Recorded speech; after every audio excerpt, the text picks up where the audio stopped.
সম্মানিত চুয়াডাঙ্গাবাসী, আজকের এই মাহফিলে আসতে পেরে আপনারা খুশি না বেজার? আপনারা যারা আসতে পেরেছেন আপনারা অত্যন্ত সৌভাগ্যবান। কারণ যারা ঘর থেকে দিন শিক্ষার উদ্দেশ্যে বের হয়, তারা যখন মাটিতে পা ফেলে তাদের কদম তাদের পা তখন মাটিতে আর লাগে না।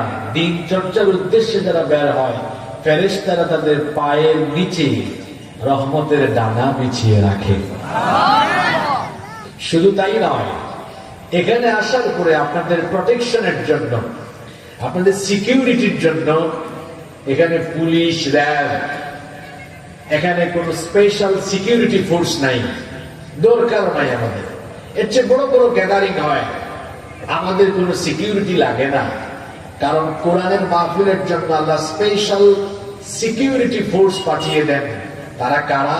তারা আল্লাহর রহমতের ফেরেশতারা। তারা কোরআনের সমাবেশের চতুর্দিকে ঘিরে বসে থাকে।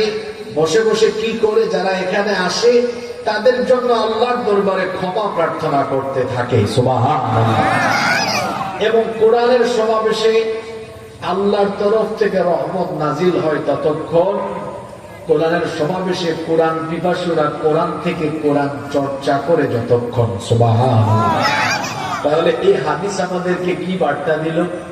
আমরা এখানে যারা বসে আছি, আসলেই কি আমরা যেন তেন কোনো মাঠে বসে আছি? না, আমরা আল্লাহর রহমতের নিচে বসে আছি। আলহামদুলিল্লাহ পড়বেন না? এখন তো কত মানুষ রাস্তায় আড্ডা দিচ্ছে, কত মানুষ বাড়িতে ঘুমিয়ে আছে, কেউ ফেসবুকিং করছে, মোবাইল স্ক্রল করছে। তো তাদের চাইতে আমরা যারা এখানে বসে আছি, আমরা কি সৌভাগ্যবান নই? জোরে বলেন, আমরা কি সৌভাগ্যবান নই? অবশ্যই আমরা সৌভাগ্যবান। কারণ আল্লাহ রাসূল বলেছেন, যেখানে কোরআনের মাজমা, কোরআনের সমাবেশ হয়, গাশিয়াতুহুর রাহমা, আল্লাহ রহমতের চাদর দিয়ে সেই জায়গাটুকুকে আচ্ছাদিত করে ফেলা হয়। সুবহানাল্লাহ। আমরা যতক্ষণ বসবো আমরা যেন হেদায়াতের নিয়তে বসি। আল্লাহ আমাদেরকে তৌফিক দাও।